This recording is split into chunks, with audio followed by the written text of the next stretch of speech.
Bonjour à tous, je suis le professeur Rachidi, le fondateur de la Skill Schooling Academy. Alors, on va parler d'un sujet qui prête souvent à confusion. C'est quoi au fond la différence entre la chirurgie esthétique et la médecine esthétique? C'est une question qu'on me pose tout le temps et aujourd'hui, on va mettre les choses au clair. Que l'on soit patient ou futur praticien, c'est vraiment une distinction hyper importante à connaître. Pour vous donner une idée de la confusion, prenons un exemple tout simple, une injection d'acide hyaluronique. On a déjà entendu parler de ça comme d'un acte de chirurgie esthétique, n'est-ce pas? Eh bien, c'est une erreur, une grosse erreur même. Et il est grand temps de corriger ça. Bon, alors comment on fait la différence concrètement? En fait, c'est bien plus simple qu'on ne le pense. Tout tient en deux questions toutes bêtes. Où ça se passe et quoi on fait? C'est vraiment ça la clé pour tout comprendre. D'un côté, on a la chirurgie esthétique. Là, on est dans un tout autre univers. Le bloc opératoire, c'est le seul endroit où ça se passe. On parle d'intervention qui change une structure pour de bon, vous voyez? Refaire son nez, une augmentation mammaire, des actes lourds, de grosses décisions qu'en général on ne prend qu'une seule fois. Et de l'autre côté, la médecine esthétique. Ça se passe en cabinet médical. Et c'est un domaine, mais alors, immense. Bien sûr, il y a les injections pour estomper une ride, ça tout le monde connaît. Mais ça va beaucoup plus loin. Les lasers pour les taches, la cryolipolyse qui sculpte le corps par le froid, et même des traitements contre la chute de cheveux. C'est hyper varié. Voilà, ce petit tableau résume tout parfaitement. À gauche, la chirurgie. Bloc-op, chirurgien, intervention lourde et souvent unique. À droite, la médecine esthétique, cabinet médical, un médecin, des traitements plus légers qu'on peut entretenir dans le temps. Vous voyez, la différence est vraiment nette. Ok, maintenant, question super importante. Qui a le droit de faire quoi? Parce que, évidemment, les compétences ne sont pas du tout les mêmes et la loi est très claire là-dessus.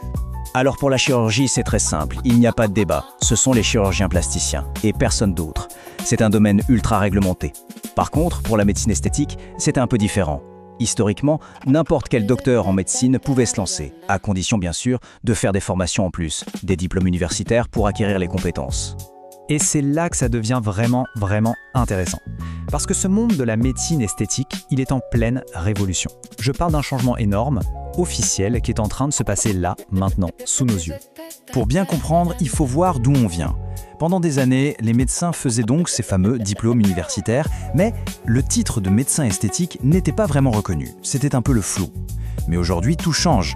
On assiste littéralement à la naissance d'une nouvelle spécialité médicale reconnue par l'État. C'est un moment historique pour la profession. Et j'insiste vraiment là-dessus. Ce nouveau diplôme d'État, ce n'est pas juste un bout de papier. C'est énorme. Ça donne enfin une vraie légitimité à la médecine esthétique. Concrètement, ça veut dire quoi? Plus de clarté pour les patients et en fait une reconnaissance pour les praticiens qui se sont formés sérieusement. Et croyez-moi, ce n'est pas qu'une question administrative.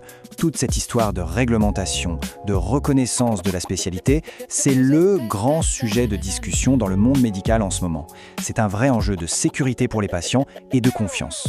Mais alors, pourquoi tout ce remue-ménage maintenant? La réponse est assez simple en fait. Le marché est en train d'exploser. La demande des gens est juste incroyable. Regardez ce chiffre, 10%. Aujourd'hui, en France, plus d'une personne sur 10 a déjà eu recours à la médecine esthétique. C'est juste énorme. Pour vous donner une idée, il y a 10 ans, c'était de la science-fiction d'imaginer ça. Et attention, ce n'est que le début. Quand on se compare à d'autres pays, on voit que le potentiel de croissance en France est colossal. Regardez, ailleurs on est sur des taux de 30, parfois 40%. Ça veut dire qu'on a une marge de progression absolument gigantesque devant nous. Et c'est face à cette explosion de la demande et ce potentiel énorme que le gouvernement a décidé de bouger.